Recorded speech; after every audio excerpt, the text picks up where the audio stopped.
Hello, this is Jay Mitchell, and we're back for another episode of Libertarian Censored Podcast, going over all the posts on Libertarian Censored subreddit. Let's get right into it. First, we have Trump announces tariffs on European countries opposing Greenland takeover from WashingtonPost.com, posted by Ninja Lover. And yeah, personally, I don't really care for tariffs or Trump's Greenland autistic hyperfixation.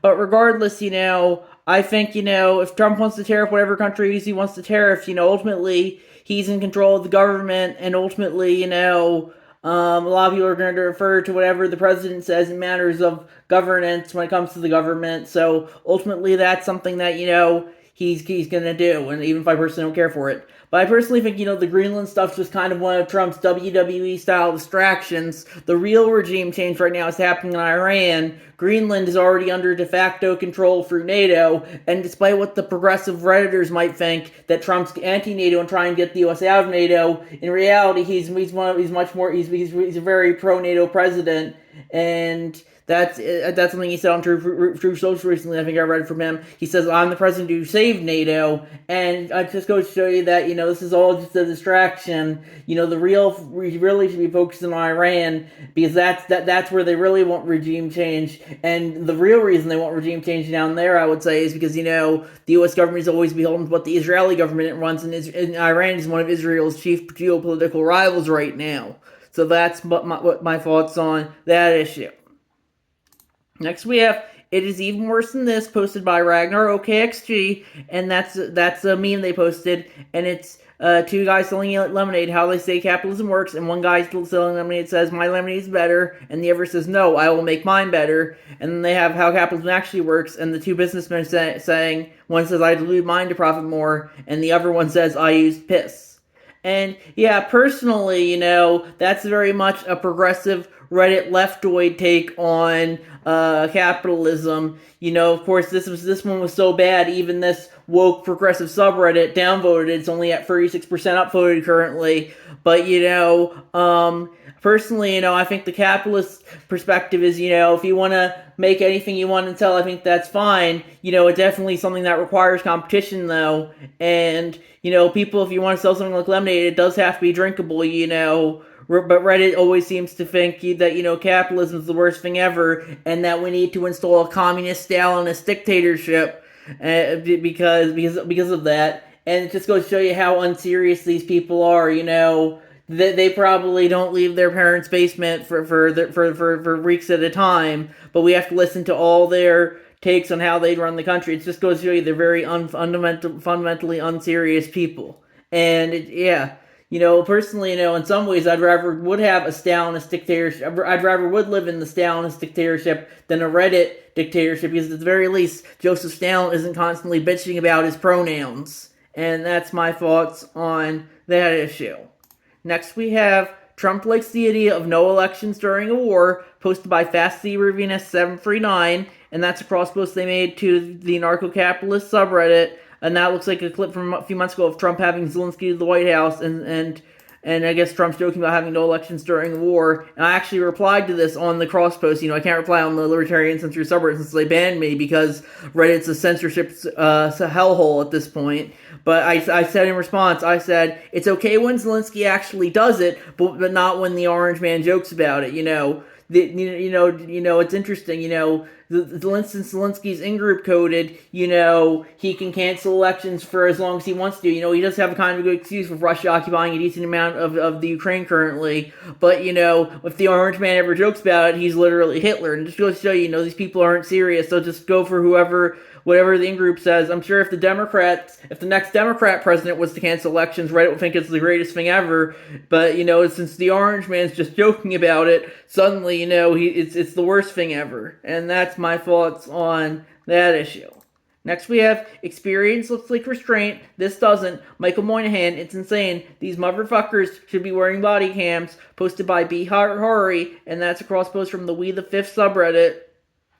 And yeah, personally, I think the libertarian perspective is, if you want to force police officers to wear body cams, I think they should be able to, or any law enforcement officers for that matter. But that being said, I do think the body cam does have a drawback for a lot of leftist narratives. It goes to show you that,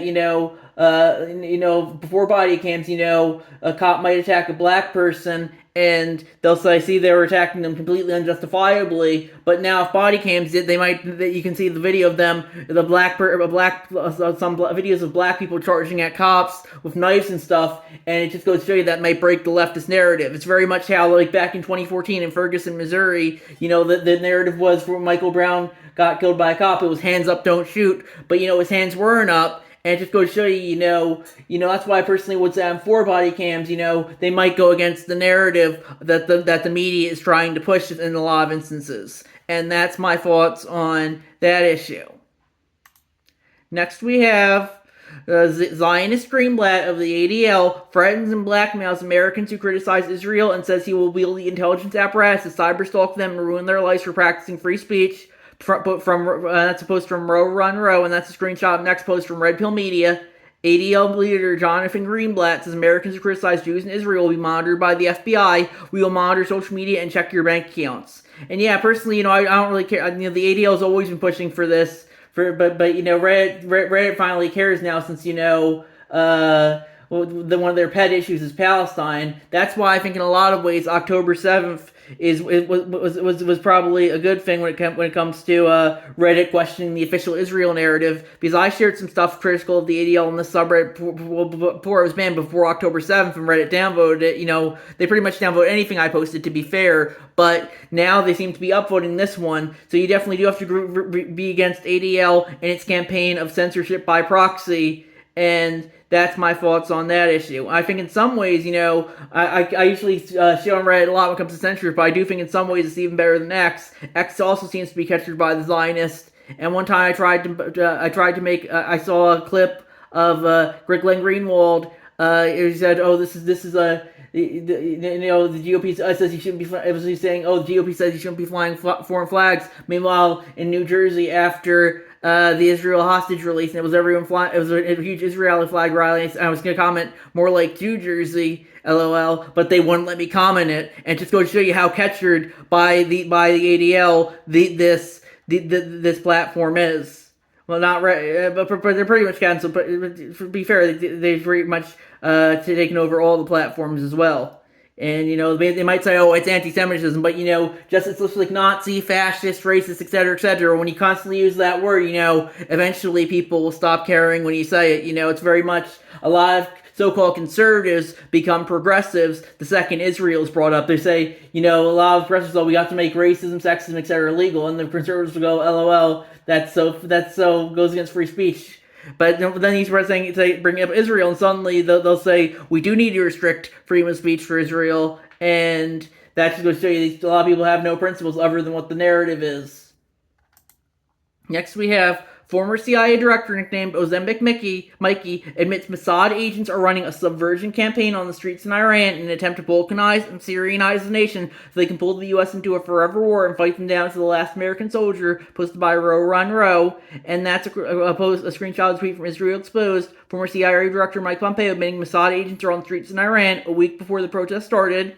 And that was the screenshot, and then he screenshotted Mike Pompeo, who tweeted, "The Iranian regime is in trouble, bringing mercenaries in its last best hope. Riots in dozens of cities and the besieged under siege. Mashhad, Tehran, Zahedan, next stop, Baluchistan. 47 years of the regime, Polish 47 coincidence. Happy New Year to every Iranian in the streets, also to every Mossad agent walking beside them." And yeah, it just goes to show you how, a lot of people think the CIA may be the most powerful agency when it comes to foreign intervention in the world, but I would argue the Mossad, the Israeli version of the CIA, could be even more powerful. But regardless, Israel and the United States are practically one country at this point, I would say. And yeah, so there's pretty much a very thin, if non-existent line between the Mossad and the CIA, I would say. Next we have red siren emoji. Trump makes emergency filing to block Epstein law, posted by Donald Key, and that's a cross post from the Epstein subreddit, and that looks like a YouTube video from Midas Touch. And yeah, personally, I don't really care for blocking any laws, but regardless, if Trump doesn't want to look guilty, you can't block all the Epstein laws. But regardless, Reddit only cares, as I've said numerous times in the past, Reddit only cares about all the Epstein stuff because Trump's in there. If he wasn't in there, Reddit would be sweeping under the rug, even if there are dozens of powerful elites in there. And it also is interesting because that might have been Mossad intelligence operation as well to blackmail the U.S. elites into being more subservient to Israel through the Epstein Island stuff. And I think that's an angle that needs to be looked at as well. Next we have man charged with pointing laser at Trump's Marine One found not guilty from USAtoday.com, posted by Ninja Lover. And yeah, personally, I think that's kind of, he shouldn't be pointing lasers at the president's helicopter, especially after he's been the victim of an assassination attempt.